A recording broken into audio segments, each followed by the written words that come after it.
Junkies. Welcome. This is a really odd one. This is a really, really odd one. This might be the oddest film anybody's ever seen. It's certainly going to be the oddest film to describe, for sure.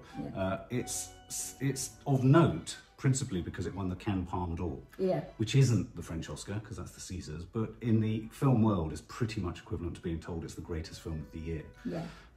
It's called Titane, and it's directed by Julia Ducournau. How would you pronounce that? I don't know. Julia Ducournau, who directed a movie called Raw, which I saw, which was a film about cannibalism and love and sex and you name it. Did you enjoy Raw? I really liked it. So she's into body horror. Yeah, I mean, that's her thing. She's almost like the French equivalent to David Cronenberg. Absolutely, that's good. But much more sort of sexual than necessarily Cronenberg gets. Yeah, more intense. It stars Agathe Rousselle. An intriguing detail about Agathe Rousselle, the lead actress in this film. Yeah. She's the co-founder of a feminist magazine called Peach, and she runs a custom embroidery company called Cheeky Boob. So she's obviously a sort of French activist, artist/activist in the sort of feminist side of things, which kind of makes sense when you get to the sort of bottom of what this film's about. Yeah. It also stars Vincent Lindon, who, among other things, has starred as Rodin in the film Rodin. Oh, he looks a bit like Rodin. And he has had sort of many sizable parts in films like La Haine and things like that. So he's a great presence. Very recognisable face. Yeah. So I'm just going to briefly describe roughly what this is about. So this is about a young girl who, in a car accident as a child, is injured quite profoundly. This twists itself into when she's grown up, a sort of fascination, obsession, love affair, relationship, sexual frisson towards and with cars and automobiles. Yeah, can I just add something? Yeah. In the accident that she has at the beginning, they have to operate, and that's one of the very first scenes, is they put a titanium plate in her head. Yeah. It's very graphic. Some people are saying that she's drawn to cars because the titanium is like magnetised and it's drawing her to cars. That's quite a literal description, isn't it? It is, but if people want literal descriptions, I suppose I think you need to jettison literal quite quickly with this film. Okay. So she has a sort of auto-erotic fixation with cars. She becomes a striptease or stripper. She sort of, she dances on cars at various sort of conventions and what have you. And she then becomes a serial killer. She then kills lots of men, but she doesn't just kill men. She kills a few women in there too. And then she finds herself, quite logically, in a fire station, pretending to be a man or a boy, who befriends the sort of chief, the fire chief, who himself has lost his child. Mm-hmm. He believes she's his child. Mm-hmm. A sort of father-daughter/son relationship kicks in. He's a steroid injecting fire chief. Mm-hmm. It's verging on sexual between them, but parental more. Yeah. She's increasingly more and more pregnant. Black oil, like the oil you get in your car engine, starts to seep from her. And we won't give away what happens at the end, but I think it's kind of, you can probably add one and one together and get 63 with this film. Yeah. As it started, I struggled to kind of get to grips with this from the get-go. How did you find it to begin with? Well, I thought because you knew nothing of it when we went in to see it. No, and I didn't know the director. Had I known it was her, I'd have thought body horror, but I didn't at that stage. It was just the beginning. Yeah. I thought, there's a lot of spree killing at the beginning, and I thought, oh, this is just going to be one killing after another, and thought, I'm going to get bored with that. But very rapidly, she runs on from there, and we get the character of the girl. Yeah. I mean, some people have described this film as the story of a man searching for his child, and that's the way they described it, without reference to the girl. Which I think is ludicrous, because it's taken from the point of view of the girl. Well, it is, but when I read that description, I didn't know we were talking about the same film. So in terms of when it started, you were having quite a strong response, I remember. What was it? It wasn't particularly positive either. You kept looking at me slightly like, what the fuck is this shit? No. Well, that's because I thought it was a slasher film. Right. And of all the genres, pure slasher films, I thought it was like Saw. Is it called Saw? Where there's one. I tell you what, I was getting Man Bites Dog. If you haven't seen Man Bites Dog, please check it out. It's a Belgian movie, black and white, mockumentary about following a serial killer. It was giving me that vibes, and it was also giving me some other movie that I can't remember. But Henry Portrait of a Serial Killer. Yeah. For that same level of shock I got, because the violence in something like Henry Portrait of a Serial Killer was quite unprecedented for its time. Yeah. And I think actually, in this modern age where anything goes in anything, especially in some Korean cinema, I thought this did a remarkable job of really shocking. There was the most unbearable scene where she goes through the process of trying to disguise herself, so she's obviously not found as the murderer. And she breaks her nose. She thrusts needles through people, through herself, doesn't she, at one point? Yeah. I mean, the breaking her own nose is somehow the most violent thing. It's weird, isn't it? Almost unwatchable. So look, guys, if you're squeamish, you cannot see this film. You're right. I think the first third of the film is a slasher movie. It's a serial killing movie. And I was really shocked and surprised by the gear change. Yeah, I mean, no pun intended. The gear change happens when she has sex with a gear stick. I mean, I was really pleased that it did because, and it might have been when I turned to you and said, "Is this what's the name you did Raw?" Because suddenly it took on a different thing completely, and you started to feel the depth of the character, and from then on till the end, you were sort of, I don't know, my feelings were thrown about in terms of. I mean, I often felt sorry for her. I often felt sorry for the guy. Yeah. I mean, the director plays with our emotions incredibly effectively. Yeah, she does make you care about her. I mean, for saying she's such a sort of, she's clearly a crackpot and she's, you know, unhinged in every conceivable way. And yet you do see her as a victim. Yeah, you do. You do. Even though she's meting out this most horrendous vengeance on everyone. Yeah. And what's curious, I think the richest part of this film is is her relationship with the Vincent Lindon character. I think that's one of the it's one of the most complicated, confusing, ambivalent, but beautifully portrayed love affairs of sorts I've ever seen. Really, it was. I think he was fantastic. You know, the main girl pretends she's a boy. She's wrapping her breasts with bandage and all that kind of stuff to pretend that, because she's disfigured herself so much, to pretend that she's his son. He discovers eventually that she's not a boy. And he doesn't care. Right at the end. Yeah, right at the end he lets that go. But I think that in a sense is quite intriguing because you're right, in that sense, from his POV, this is just about being a parent. And this is about loving a child. And it's about love. The film is about love in that respect. And what she does incredibly, and I think one of the most affecting scenes, which you and I both said, was because what she does is what the director does is she places you in situations of extreme, how can I put this? Well, when they're all dancing on the cars, it's extreme feminine sexuality. When the firemen are all dancing together in this sort of light, and that's male camaraderie, but in a different way. And she's very good at playing with the boundaries of gender. Very good at it. And in fact, one could say this film is about that, and making you feel sympathy for people that you wouldn't think you'd feel sympathy for. I mean, I honestly, if you'd have told me on paper about the Vincent guy, I would not have thought I'd have felt anything for him. And yet, I think I was crying at the end. It was so moving. The Vincent Lindon character is he's an incredibly complex manifestation of maleness. He's a steroid injecting junkie, so he's addicted to steroid injections. And when he does those scenes, his head bulges in the way that, you know, and I've been to gyms where you find all those syringes everywhere. This is a thing. And you know, right down to his body, you can see that he had a body that was nice at some point. He's still got the vestiges of that body beneath the aging. So you've got a man fighting against his age. You've got this sense of masculinity amongst all the firemen. You're right. And I think it's a really challenging film in terms of masculinity, heterosexuality versus homosexuality, gender fluidity. All these things are sort of flushing through this.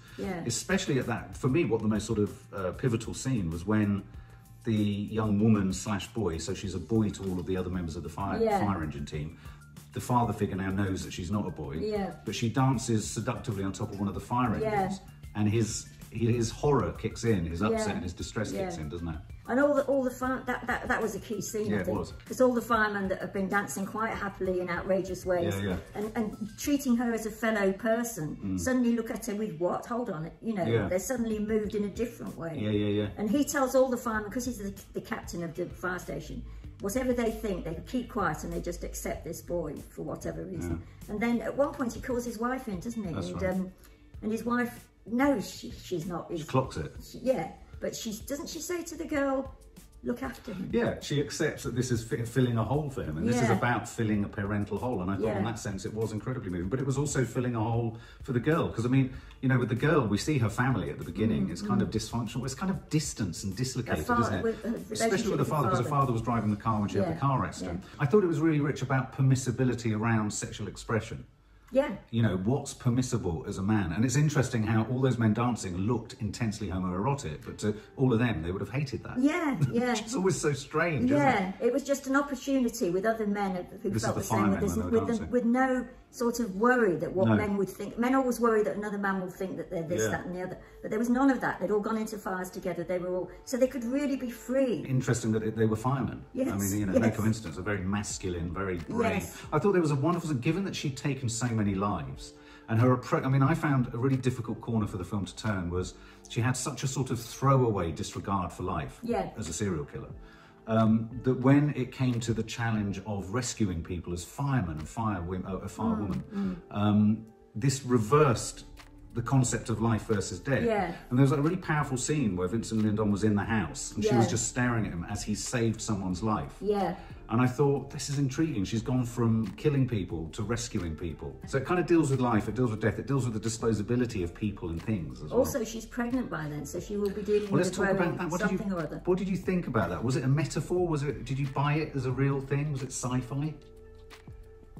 I don't know. So she's pregnant and they tell it as if it's a real thing, don't they? Yeah. And I mean, like, I liked it. I thought it was quite. I thought, fucking hell, we've got a franchise here. Yeah, and I mean, it's spiky little spine.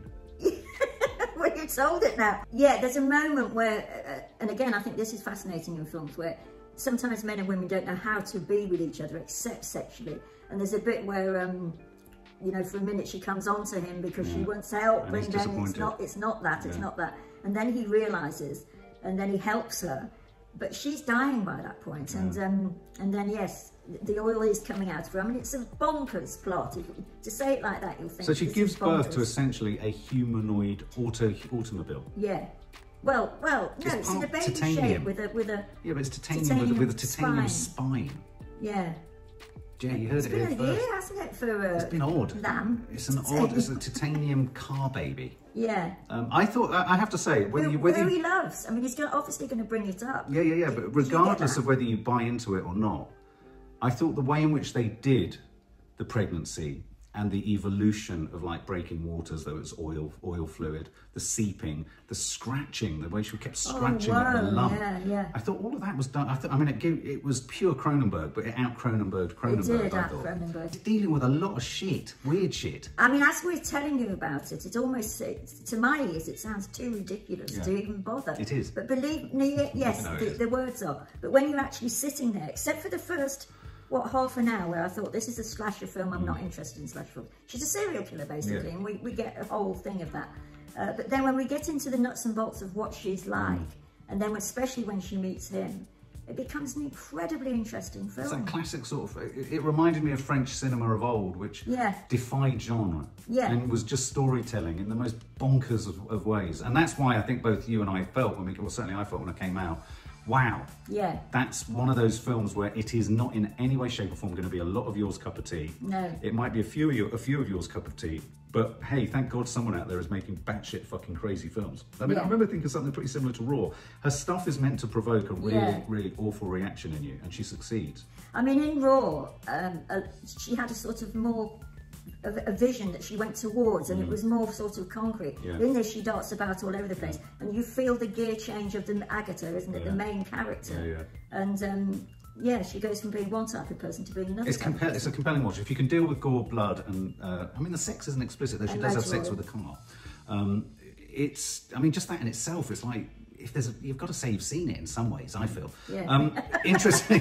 Interestingly, the Motion Picture Academy Awards organisation that does the Oscars has actively ignored this as a contender for Best Foreign Picture, which is notable because normally most Palme d'Or films are immediately considered for Best Foreign Film. This hasn't, because I think its subject matter is considered just too extreme. Too much, yeah. So sum up and score, what would you give it? Well, started off not knowing what I was watching, and then gradually, after the first half hour, is it a long film? Anyway, I was taken in. Particularly, no. And I got more and more interested. And in the end, I sort of, slowly but surely, the acting, by the way, is absolutely brilliant. And the music is brilliant. Music is great, yeah. Is brilliantly shot as well. Yeah, I came out feeling it was a masterpiece, to be honest. I mean, seriously. Yeah. And I would give it, I was thinking about this in the night, I would give it 90. Wow, really? Yeah, I was going to say 85, but there's no 90. Yeah. Okay, well, in contradiction to what you're saying, I felt the slasher movie part of it. I really liked the slasher movie. I thought, I'm up for this. There's a woman here meting out revenge on all these people. I thought, great, fantastic. I love a serial killer film where you see serial killing. I loved Man Bites Dog. Please check it out. I loved Henry Portrait of a Serial Killer, though they were both incredibly shocking. And this was delivering the same shocks. For me, sometimes being made to feel so uncomfortable in the cinema proves to me that this is one of the greatest art forms there is. And it still has the capacity to do that. This does that. As it moved into a much more complex film about relationships and what it means to be, also what it means to be a boy versus a girl, what it means to be a child versus a parent, and all that kind of stuff. It does, yeah. That was the sort of second element. I thought that was incredibly rich, and that was pulled off purely down to the strength of the actors. It was a total commitment from them. And then the more sci-fi body horror element that kind of kicks in a lot more towards the end of the film as she gives birth and all this kind of stuff. I thought it was done in a way that was within the context of the film, believable. Yeah, it was. And so I bought into it. And so I was taken on literally on a journey into fantasy. And I stayed there. So I thought this was a sensational film. Yeah. I think it's a film that if you can overcome that initial kind of gagging reflex, stick with it. It's one of those films that you will certainly, if you and your mates, if you're a younger adult watching this, over 18 obviously, you're all going to talk about it. You're all going to talk about it a lot, which is why I'm surprised Maddie wasn't drawn to it. And I would go higher than you. I'd give this 98. I think it was a nigh on. I see why it's won the Palme d'Or, and I think it was really bold and brave of the jury at the Cannes Festival to give it to this. So I thought it was a cracking, nutty, bonkers masterpiece. For more film and family fun, don't forget to click the subscribe button and make sure to click the bell to never miss an update.